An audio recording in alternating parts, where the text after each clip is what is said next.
And yeah, also I would have multiple wives. I would not just have one. Oh, shit.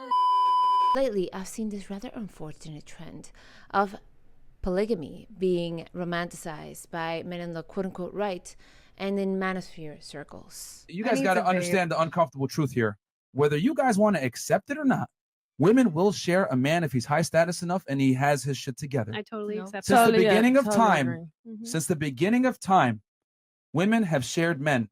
Remember this. Some see it as a more natural way of union between men and women, and some as superior to monogamy, which is quite laughable and hilarious, given that superior societies, by all metrics, do not practice polygamy, but instead they practice monogamy. I think many of these quote-unquote alpha males, in quote-unquote seriously, alpha males, they just like the idea of having a harem of women and also their followers, but often they forget of the practicality of that situation. Let's not forget about the fact that then if that was the case, the majority of men would end up without access to any women. In fact, studies have shown that societies that practice polygamy have more societal instability and higher levels of violence, specifically among unmarried men. A 2009 study showed that these types of societies have more incidences of men joining militant groups like terrorist groups, etc. But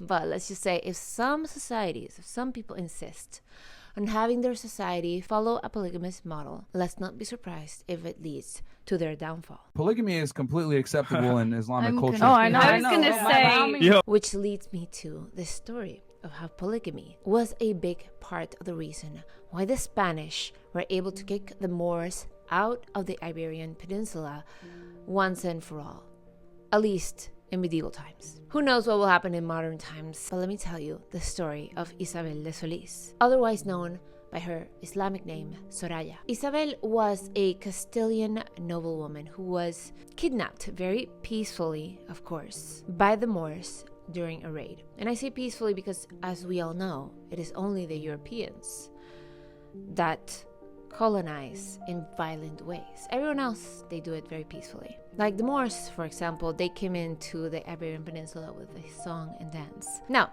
getting back to it. So, Isabel gets taken from her home by the Moors and she gets taken to the Nasrid Court in Granada, the heart of the last standing Moorish kingdom in the Iberian Peninsula. And instead of remaining a political prisoner, she catches the eye of the Sultan, Abu al-Hassan Ali. I'm sorry if I butchered that. So her rise and the palace intrigue surrounding her contributed to the fall of Muslim Spain. So how did this happen? First of all, the Sultan chose to marry her, and so she converted to Islam and took on the name Soraya. She quickly became the Sultan's favorite wife. The problem was that he already had a main wife, Aisha. Her rising status, Isabel's rising status, angered Aisha and some factions within the Nasrid court, because you see, Aisha had a son with the Sultan, a son that was pretty much in line for the throne. So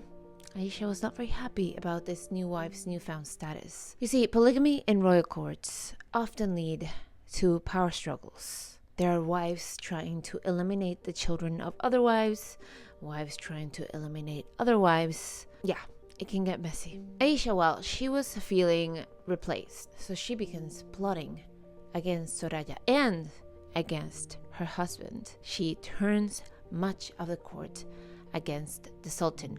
She was seeking to depose him in favor of her son, Boabdil. This is all happening, by the way, while the Catholic monarchs, Isabel and Ferdinand, are ramping up their Reconquista efforts. And the plotting weakened the Nasrid court at a critical time. And so Aisha pushes her son, Boabdil, into the spotlight. He must be the next Sultan. There was a divided court, a civil war of sorts in the Nasrid dynasty. And so the kingdom was split between Boabdil, the Sultan's son, the Sultan, and even the Sultan's brother, El Sagal. While the Nasrids are fighting amongst themselves, Ferdinand and Isabella take this opportunity to strike. So what do? The Catholic monarchs strategically support two different factions within the Nasrid dynasty, sometimes backing Boabdil and making deals with him. instead of the Sultan to further destabilize the kingdom, and their plan was working like magic. So as the internal strife keeps going, the Catholic monarchs keep intensifying their military campaign, and so they eventually launch relentless sieges against Granada. And the weakened and fragmented Nasrid Court was having a very hard time resisting. Aisha and her campaign to dethrone her husband and place her son Boabdil in the throne eventually succeeded, but it eventually also led to Boabdil himself being the one handing the keys over to the Spanish monarchs, handing the keys of Granada. The territory, even though it was surrendered to both of the monarchs, it ended up going to the territory of Isabel of Castile, to Castilian territory, Isabel's dominion. The irony of that is not lost on me, that a queen was now a direct ruler of a territory that was previously controlled by Islam. And all of this exacerbated by a polygamous marriage that started because of a Christian woman. After years of internal struggles, the Nasrid dynasty had ended its dominion over Granada, and 800 years of Islamic rule in Spain had come to an end. Now, what happened to Soraya, or Isabel de Solis, in this whole thing? Some say she returned to Christianity and earned her place back in Castilian nobility. Some say that she was exiled and disappeared into obscurity. Sources are not really quite clear on what happened to her. So let's come back to the present for a second. In today's world where podcast bros and quote-unquote alpha males seem to glorify polygamy as the best way to move forward, they don't seem to be really thinking with their brain, if you know what I mean. Polygamy might be romanticized online, but the story serves as a reminder that monogamy isn't just a cultural preference. It's the key to social and political stability. Far, far from being a superior system, polygamy creates division, jealousy, power struggles, and instability, both in families and in nations. And for those who say it's women acting jealous, etc., ask yourselves how many men would be comfortable in this arrangement if it wasn't for some kind of weird fetish. Please be honest with yourselves and don't give me the tired old excuse that men and women are different. Yes, women still don't like that arrangement. There is a reason polyamorous forums are filled with both men and women complaining about jealousy, feelings of jealousy, treason, etc. Now, with that said, a lot of this information is in the book Isabella, the Warrior Queen. I loved that book. A brilliant, brilliant read. I really recommend. Fascinating. I'll leave it in the description below. Cheers and see you next time.